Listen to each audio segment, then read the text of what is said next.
Hello जी, नमस्ते। कैसे हो आप सब? आ गए वापस? अरे आ जाओ यार, आ जाओ, स्वागत है।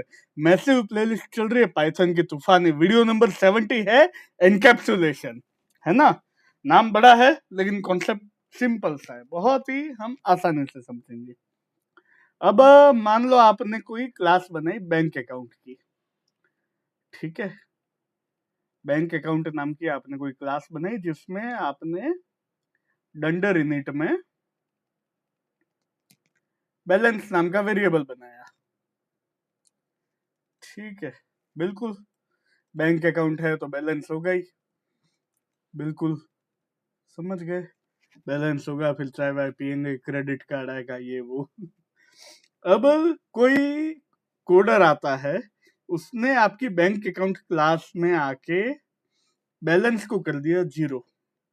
ऐसा हो जाता है। आप अकेले काम कर रहे हो तो ठीक है, पर टीम में काम करते हो ऐसा होता नहीं है। मतलब हमको ऐसा एक सिक्योरिटी सिस्टम चाहिए, ऐसा एक सुरक्षा कवच चाहिए कि कुछ जो सेंसिटिव डेटा के एट्रीब्यूट्स है, बैलेंस है, एसएसएन है, या फिर ऐसे जो एट्रीब्यूट्स है, इनको कोई और बाहर से आके चेंज ना कर सके। इस सिक्योरिटी सिस्टम को पाइथन के ऑब्जेक्ट ओरिएंटेड प्रोग्रामिंग में इंप्लीमेंट करना, सारे मेथड और एट्रीब्यूट को बाइंड करके रखना, वो होता है एनकैप्सुलेशन, ठीक है? डेफिनेशन वगैरह नोट्स मैंने आप लोगों के लिए बढ़िया बना दिए, एक बार पढ़ लेते हैं। The building of data variables, attributes and functional logic into a unified object structure restricting direct external access to internal state mechanism। ये बढ़िया हाई लेवल इंग्लिश की डेफिनेशन है। मतलब अभी तक हम जो क्लास और ऑब्जेक्ट बना रहे थे ना, वो भी एनकैप्सुलेशन ही था, लेकिन अब हमको इंटरनल कुछ ऐसे एट्रीब्यूट्स है जिनको हमको हाइड करके रखना है। तो यहाँ पे तीन चीजें आती है। एक होता है पब्लिक, एक होता है प्रोटेक्टेड, और एक होता है प्राइवेट। अब जिन लोगों ने जावा प्रोग्रामिंग किया है उनको पता है कि ये वहां पे ऐसे डायरेक्ट कीवर्ड की तरह यूज हो जाता है। पब्लिक स्टैटिक वॉइड मैन, ये वो। प्रोटेक्टेड भी आप बना देते हो, प्राइवेट भी बना देते हो। पब्लिक का मतलब क्या होता है? Anyone can access outside class.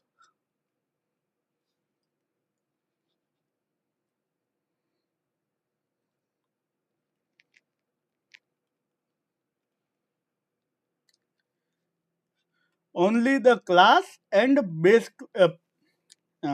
Child class can access derived class.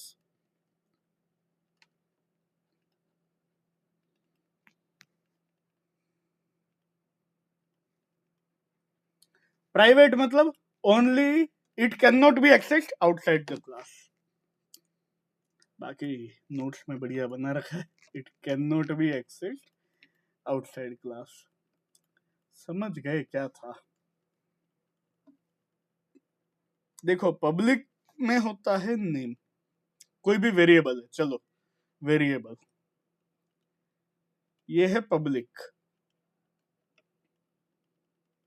Underscore variable, ये है प्रोटेक्टेड। अंडरस्कोर अंडरस्कोर वेरिएबल, ये है प्राइवेट। सीधी सी बात है, वीएस कोड पे आते हैं, खेल खत्म है जी। चलो आ जाओ,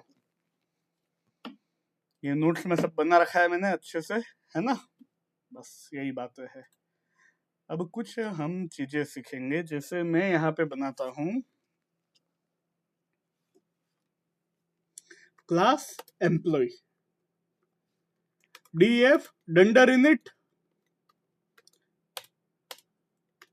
self comma name comma age comma SSN colon self dot name assign name object attribute local variable. सब सीख लिया हमने। क्या वीडियो था? 68। Self dot age assign age, self dot SSN assign SSN, ठीक है? अब अगर मैं ऐसा करता हूँ df डिस्प्ले एसएसएन, एसएसएन एक सिक्योरिटी नंबर होता है जो कि हिडन होना चाहिए। हम पीआईआई की बात करते हैं, पर्सनली आइडेंटिफाइबल इंफॉर्मेशन, उसमें एसएसएन होता है। मतलब किसी भी व्यक्ति की आइडेंटिटी डिस्क्लोज नहीं होनी चाहिए। अब अगर मैं यहाँ पे ऐसा कर देता हूँ रिटर्न सेल्फ डॉट एसएसएन, तो ये दिक्कत करता है। इसको हम सॉर्ट करेंगे, df डिस्प्ले नेम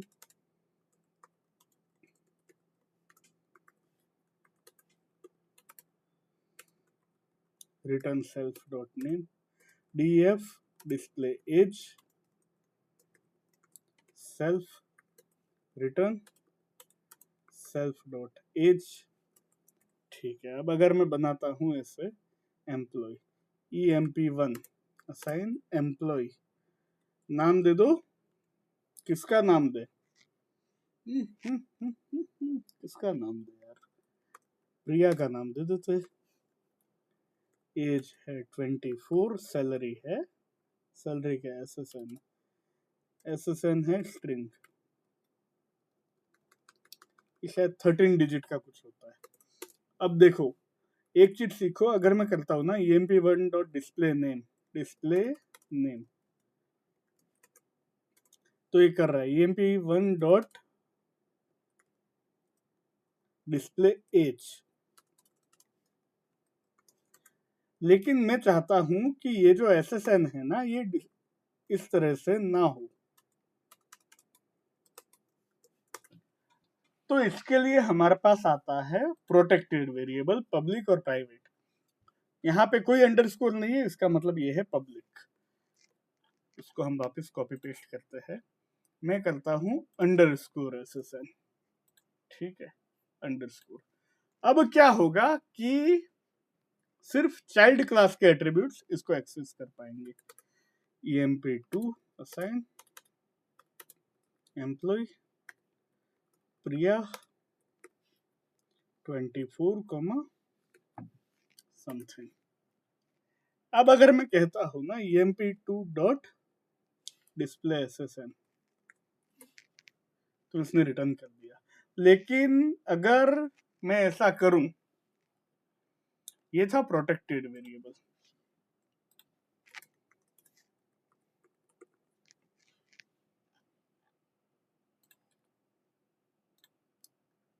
अब अगर मैं ऐसा करता हूं ना,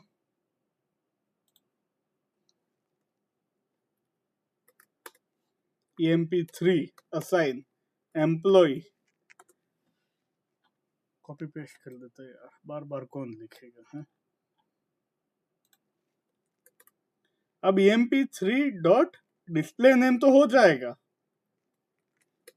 लेकिन आप करो emp3 डॉट डिस्प्ले एसएसएन, ये हो गया क्यों? क्योंकि ये उसी क्लास का एट्रीब्यूट इसको एक्सेस कर रहा है। तो भैया इसका तरीका ये है, आप करते हो फंक्शन के बजाय आप ऐसे लिखो अंडरस्कोर अंडरस्कोर एसएसएन, ये दे देगा कि भैया ऐसा कुछ नहीं है। जबकि आप ऐसा करो emp3 डॉट नेम आ जाएगा, emp3 डॉट अंडरस्कोर एज अभी पब्लिक है, लेकिन आप एसएसएन को एक्सेस नहीं कर पा रहे हो, क्योंकि वो हमने बनाया है emp3 डॉट अंडरस्कोर एसएसएन, ये नहीं हो पाएगा। ये जो मैंने डिस्प्ले फंक्शन बनाया ना, इसको हम बोलते हैं सेटर मेथड। ये तरीका होता है सॉल्व करने का। अब मुझे एसएसएन तो एक्सेस कर नहीं पा रहा हूँ, लेकिन हम भी भारतीय है, हम होते हैं जुगाड़ू। इसका जुगाड़ होता है जिसको हम बोलते हैं नेम मिंगलिंग। आप करो dir ऑफ emp3, यहाँ पे आप देख रहे हो अंडरस्कोर एम्प्लॉय अंडरस्कोर एसएसएन, ये सब तो मैजिक मेथड है, बहुत जल्दी हम उस पे आने वाले। नेम और एज तो है हमारे पास। अगर मैं ऐसा करता हूं ना,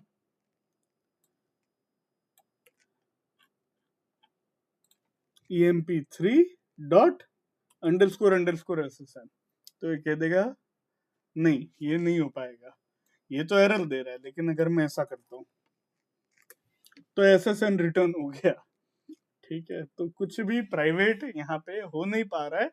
इसका तरीका यही है कि डिस्प्ले करके आप फंक्शन करके बनाओ, इसको हम बोलते हैं सेटर मेथड। गेटर मेथड और सेटर मेथड का कॉन्सेप्ट आता है। छोटी छोटी चीजें हैं, एक बार और पढ़ लेना और इसको प्रैक्टिस भी कर लेना।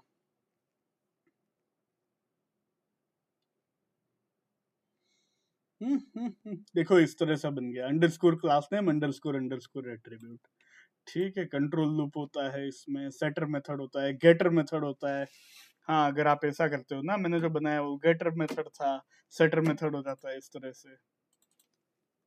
ये गेटर मेथड है। बस इसमें थोड़ी सी प्रैक्टिस की जरूरत होती है। वीडियो छोटा था लेकिन इंफॉर्मेटिव था। ठीक है, चैनल तक आए हो, लाइक वाइक करो यार, वीडियो को है, सब्सक्राइब करो चैनल को, 10 लोगों के साथ शेयर करो, उनको बोलो 10 लोगों के साथ शेयर करें। चैनल को 10 की पावर में आगे बढ़ाना है। मिलते हैं अगले वीडियो में। धन्यवाद।